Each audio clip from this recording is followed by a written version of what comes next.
Bueno, entonces vemos el Evangelio de Juan, que estábamos diciendo que es ya un evangelio diferente, y vamos a ver por qué es diferente, ¿no? El Evangelio de Juan. El Evangelio de Juan, ustedes sí saben, sí hemos dicho, ¿no? Varias veces que Mateo, Marcos y Lucas son conocidos como los evangelios sinópticos, porque son muy parecidos. Pues al basarse unos, bueno, a Lucas conocer ya Marcos, eh, y Mateo al conocer ya Marcos y Lucas, pues tienen cosas muy semejantes. No significa que Juan no haya conocido algunos de evangelios, de hecho sí los conoció, sino que el autor o los autores, porque ya vamos a ver que fueron varios, em, no siguieron como el mismo énfasis o la misma similitud que ellos siguieron, sino que es como más una reflexión a la vida y obra de Jesús, ¿no? Y adaptada también al contexto de esa época. Entonces no sigue el modelo sinóptico, aunque sí digamos, en el género narrativo sí se parecen, pero no sigue el modelo sinóptico.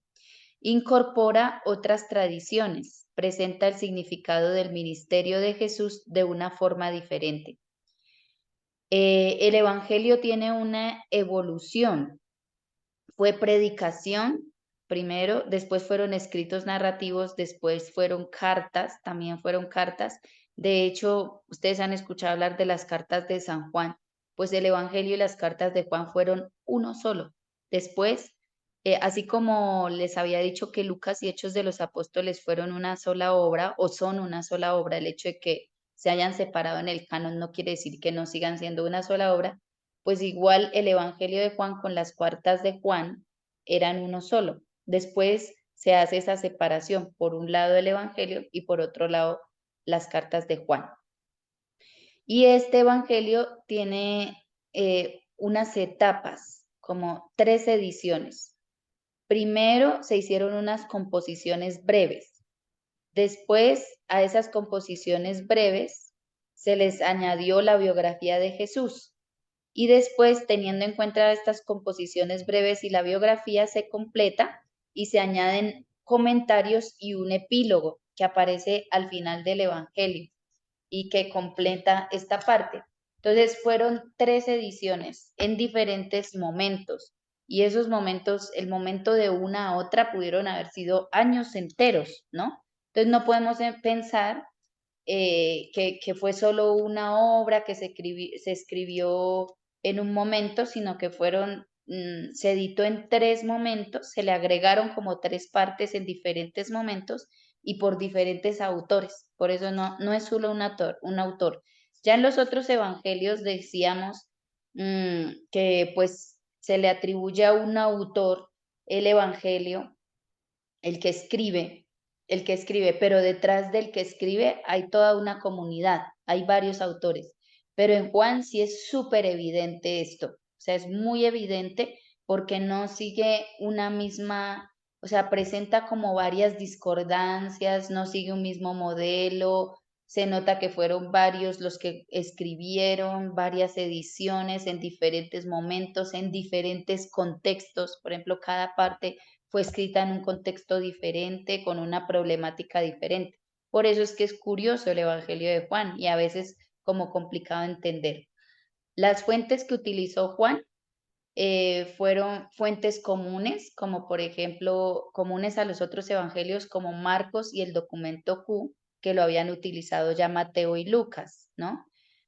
Pero aunque conoce estas fuentes y las toma como un material valioso, compone un evangelio diferente. Coge como unas tradiciones orales independientes y unas composiciones más elaboradas. Ustedes ven que el Evangelio de Juan es súper elaborado. Es una reflexión teológica. Es más como hermenéutica. Yo les había dicho que la hermenéutica es ya como la actualización de la vida y obra de Jesús a ese contexto en el que se escribe, pero lo hace de una manera muy elaborada, muy filosófica, muy razonable. Tiene una forma de mencionar, de describir los hechos de una manera pues muy diferente a como lo vemos en los sinópticos. Un relato de la pasión parecido, o sea, el relato de la pasión, que sabemos que es común a los 4 evangelios, lo utiliza parecido al de Marcos, pero toma también del evangelio de Pedro, un evangelio de Pedro que no entró dentro del canon, pero que es un evangelio apócrifo y que por ser apócrifo no significa que sea malo, como a veces piensa mucha gente, sino que fueron escritos contemporáneos también a los evangelios que luego no se pusieron en el canon porque no se consideraron como con la autenticidad, ¿no? Pero igual son valiosos para estudiar los evangelios. Entonces, parece ser que, por ejemplo, para el relato de la pasión, Juan toma de Marcos, la pasión de Marcos, la de ese evangelio de Pedro que circulaba y una colección de milagros que se le llama fuente de los signos o SQ, que tiene una forma peculiar de designar las acciones portentosas de Jesús y su finalidad. En el Evangelio de Juan no se habla de milagros, se habla de signos. No se escucha la palabra milagro por ningún lado. Para Juan, esos son signos, ¿no? Entonces habla que el signo del ciego, el signo, ahí lo vemos en el Evangelio, cuando él hace algún milagro, entonces se le da como signos, el nombre de signos. Y como decíamos, bueno, este evangelio, si algún día les preguntan o ustedes para tenerlo claro, está como dividido en 3 partes. Por ejemplo, de Mateo decíamos que tenía 5 discursos, ¿cierto?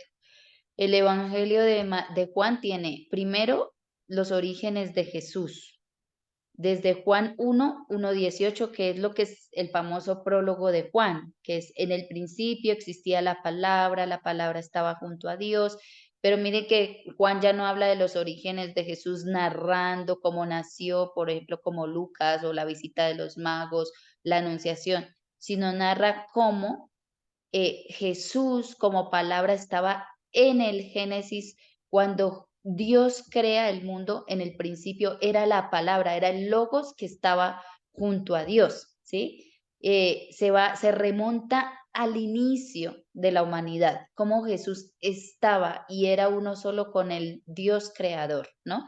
Existía la palabra estaba junto a Dios y la palabra de Dios, ella estaba en el principio junto a Dios, todo se hizo por ella, ¿ven? Entonces, esos son los orígenes de Jesús que muestra el Evangelio, el prólogo. Luego viene la actuación y enseñanza de Jesús, que la encontramos desde Juan 1:19, enseguida del prólogo, que empieza con el testimonio de Juan el Bautista, pero también lo narra de una manera diferente a los otros evangelios.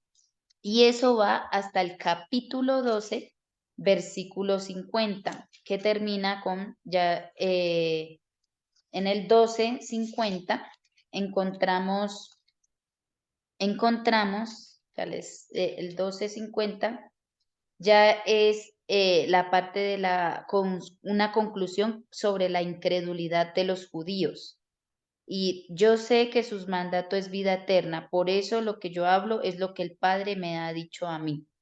Después empiezan los acontecimientos relacionados con la muerte de Jesús, que empiezan desde Juan 13:1 hasta el capítulo 21:25, el lavatorio de los pies, y ya hasta el final del Evangelio, que está el epílogo, que les digo que fue añadido en una tercera edición. En el capítulo 21 está la aparición a orillas del lago Tiberíades de Jesús, que es un añadido, mejor dicho, hace parte de una tercera edición del Evangelio. ¿Qué es el Evangelio en Juan o para el autor o los autores? Es un testimonio. Resulta que esta palabra testimonio, marturía, por eso martirio significa testimonio, se repite muchas veces en el Evangelio, porque lo que Jesús hizo es un testimonio. Todos sus signos son un testimonio. Y cuando dice estas cosas, que lo encontramos espere, ya les digo los versículos exactos donde podemos encontrar esto, creo que es 23, 24, que nos dice que la verdad sobre estas cosas, el versículo, creo que aquí lo tengo.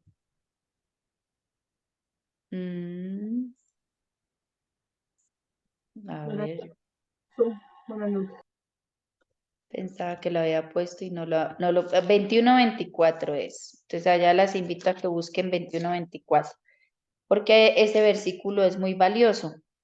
Nos dice, es ya casi la conclusión. Dice, este es el discípulo que da testimonio de estas cosas y que las ha escrito, y nosotros sabemos que su testimonio es verdadero. Al decir estas cosas es porque solo se escogieron algunas de muchas cosas que hizo Jesús, que eso lo leemos en los evangelios, ¿no? En uno de los sinópticos, que no me acuerdo cuáles, dice también que muchas otras cosas hizo Jesús, pero las que se recogen aquí se recogen para dar testimonio, para que creamos, ¿no? Y pues igual en este evangelio dice, este es el discípulo que da testimonio de estas cosas y que las ha escrito, pero no quiere decir que las únicas que hizo fueron las que se narran ahí. Bueno, ¿cuál fue el autor del evangelio o los autores? Vamos a ver que son varios.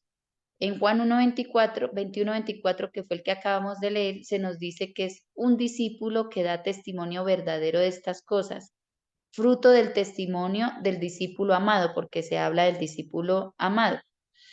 Entonces, al parecer, el autor o los autores del Evangelio de Juan es un grupo que trata de ratificar el testimonio de un personaje individual, el discípulo amado, pero en realidad no se, o sea, el discípulo amado se asoció desde la tradición a Juan el discípulo, pero en realidad no, posiblemente eh,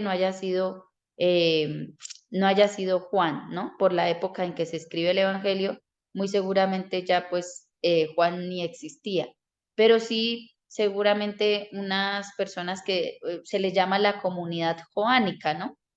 Eran personas pues que eran comunidades seguramente que tenían mucha influencia del conocimiento, experiencia fundante de Juan, ¿no? De Juan el discípulo. Entonces encontramos hablando al Evangelio del discípulo amado, o él mismo, el que escribe se llama el discípulo amado en 21:7, del 22 al 23 y 24, y en el epílogo también, en la parte final del Evangelio. Bueno, en la primera edición del Evangelio, se escucha este Evangelio, ese discípulo amado también en Juan 13, 23, 26, que es la última cena, y aparece recostado en el pecho de Jesús. En 19, 25, 27 aparece el discípulo amado junto a la cruz y la madre de Jesús. Y en 20 versículos del 2 al 10 aparece junto a Pedro en el sepulcro. Acuérdense que salen corriendo Pedro y dice, y el discípulo a quien Jesús amaba, ¿no? Se dice que ese discípulo amado era alguien muy cercano a Jesús, que tenía inclusive más intimidad y familiaridad que Pedro. Así lo notamos en el Evangelio. Aunque el Evangelio resalta la primacía de Pedro y Pedro como influyente en el grupo de los 12, aquí el discípulo amado no se dice por ningún lado que fuera del grupo de los 12. Se dice que era el discípulo amado y que era muy familiar y tiene mucha familiaridad con Jesús. Aquí está lo que les está diciendo. No se dice que ese discípulo amado fuera de los 12 por ningún lado, porque por eso no podría ser Juan Cedebeo, porque seguramente Juan Cedebeo tuvo tempranamente un martirio. Y ya vamos a ver que por la fecha de composición del Evangelio, pues posiblemente para esa época ya Juan había muerto. En la composición del Evangelio de Juan, tal como ha llegado a nosotros, intervinieron varias personas, no solamente una. Entonces, eso que se nos quede en la mente, que Juan tuvo 3 ediciones distintas, y al tener 3 ediciones distintas en diferentes momentos, con algunos añadidos, pues fueron también diferentes los autores que intervinieron, los grupos de personas que intervinieron en la composición del Evangelio. La fecha, hay un sólido fundamento que dice que fue escrito después del año 70, después de Cristo, porque en varias ocasiones alude a la destrucción del templo de Jerusalén, y acuérdense que la destrucción del templo de Jerusalén fue en el año 70. También se menciona la situación de ruptura con la sinagoga y hace una referencia fuerte al judaísmo fariseo. Y esto cogió mucho más fuerza, sobre todo después de la destrucción del templo. Eso ya lo habíamos mencionado hablando de otros evangelios. En el epílogo se habla de la desaparición de la primera generación de testigos y se habla de que Pedro había muerto en Roma y que también el discípulo amado. Eso lo encontramos en Juan 21, 18, 18. Vamos a ver, 18 Juan 21, 18 lo vamos a leer. Dice, en verdad te digo que cuando eras joven tú mismo te ceñías e ibas donde querías, pero cuando llegues a viejo extenderás tus manos y otro te ceñirá y te llevará a donde tú no quieras. Y en 18 y 20, 18 del 20 al 23, nos dice, Jesús le respondió, a ver, bueno, aquí habla del templo que no sé, a ver.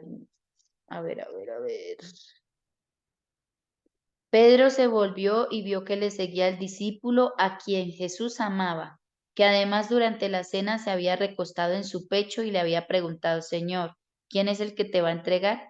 Viéndole Pedro preguntó a Jesús, Señor, ¿y este qué? Jesús le respondió, si quiero que quede hasta que yo venga, ¿qué te importa? Tú sígueme. Corrió pues entre los hermanos la voz de que este discípulo no moriría, pero Jesús no había dicho a Pedro no morirá, sino que si quiero que se quede hasta que yo venga, ¿a ti qué? ¿Cierto? Entonces, dice que con esto indicaba la clase de muerte con que iba a glorificar a Dios. Dicho esto, añadió, sígueme. O sea, si se hace mención a esto es porque ya la comunidad sabía de la muerte de Pedro y de la muerte de Juan, ¿no? Bueno, de Juan no, del discípulo amado, no lo podemos llamar Juan.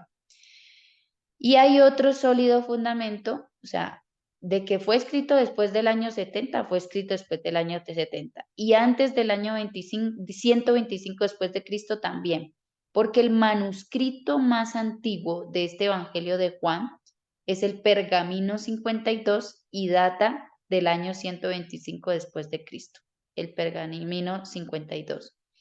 Y años más tarde, el Evangelio ya es ampliamente difundido. Lo mencionan San Ireneo, lo mencionan varios padres de la Iglesia en el siglo II.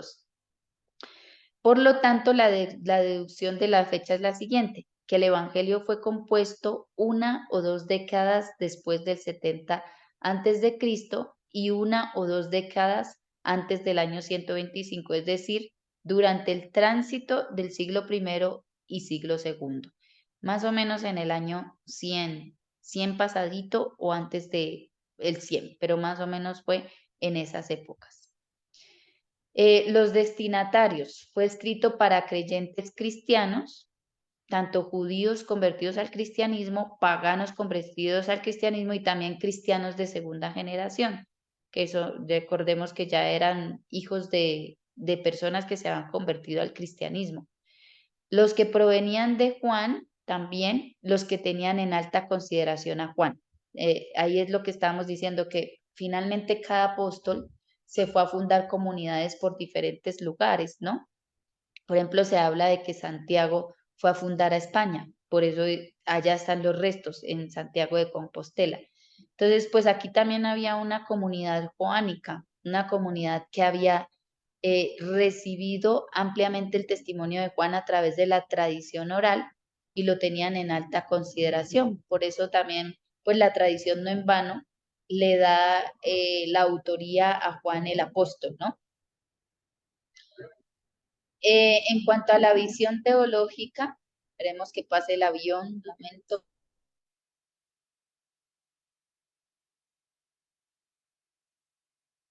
En cuanto a la visión teológica, sobresale la cristología, es decir, es cristocéntrico, o sea, manifiesta mucho como la esencia de Cristo, ¿sí? una visión de Jesús descubierta y formulada en un contexto hermenéutico. Acuérdense que hermenéutico es como la reflexión de la palabra a la luz de lo que se está viviendo hoy, de memoria animada por el Espíritu, que va más allá de lo que ofrecen los sinópticos. Esto no quiere decir que le estemos restando como importancia a los sinópticos, sino que es que de verdad la teología de Juan es muy diferente, es muy difícil, muy diferente porque Juan, más que dedicarse a narrar hechos que los narra, hace es como una hermenéutica, una reflexión, una reelaboración de una lectura de Jesús, de la vida y obra de Jesús a la luz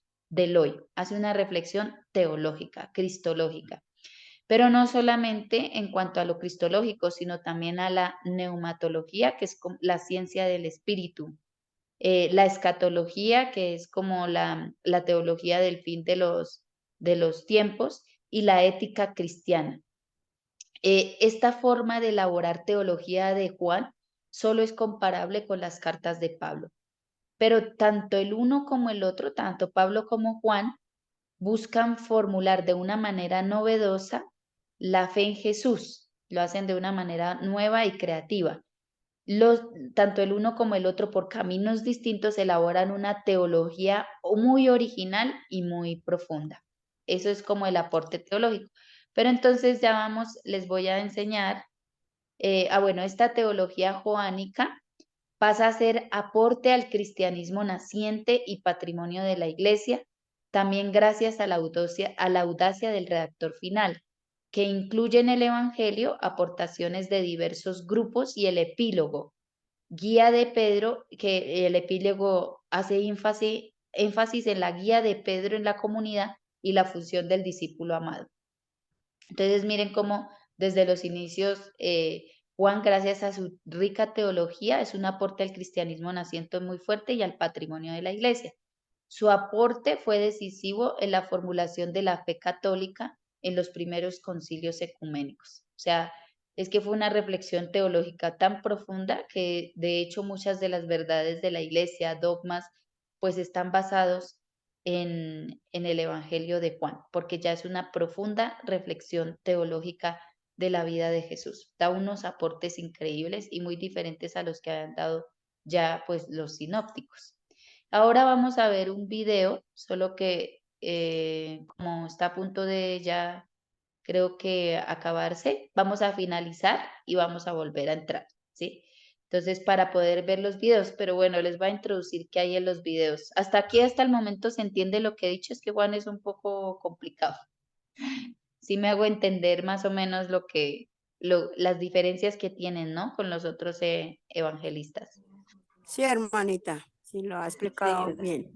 Ah, bueno, sí, lo más importante es tener claro que es un evangelio distinto, que no es sinóptico, los sinópticos son más parecidos, que hace una reflexión teológica muy profunda, contextualizada al tiempo. Es como si hoy cogiéramos, de hecho se hace, ¿no? Porque las distintas teologías que hay, que la teología de la liberación, pues ya es la vida y obra de Jesús adaptada al contexto latinoamericano, que es muy distinto al contexto europeo. En Europa se tienen otro tipo de hermenéuticas, ¿no? Análisis de la vida y obra de Jesús a la luz del hoy. Y eso es lo que hace Juan. Es que como Juan hay bastante distancia entre los evangelios y Juan, entre los sinópticos y Juan. Juan fue entre el 100 pasadito, pues ya era una comunidad distinta, unos tiempos distintos, entonces ya hace mucha más reflexión. Además, los autores, al ser varios autores, grupos distintos, cada uno también tiene una manera distinta de reelaborar esa teología, ¿no? Y ahí está la riqueza y el aporte de ellos, que en definitiva, le hemos dicho muchas veces, es el Espíritu Santo el que los ilumina, ¿no? El que estaba presente en cada uno de ellos para que llegara de esa manera a nosotros el Evangelio. Entonces, pues eso es importante entenderlo, que fueron 3 ediciones y las ediciones fueron hechas por distintos grupos de personas, cada edición, y al ser por distintos grupos de personas, también cada edición fue en un contexto histórico distinto, una problemática distinta y por autores distintos, ¿cierto?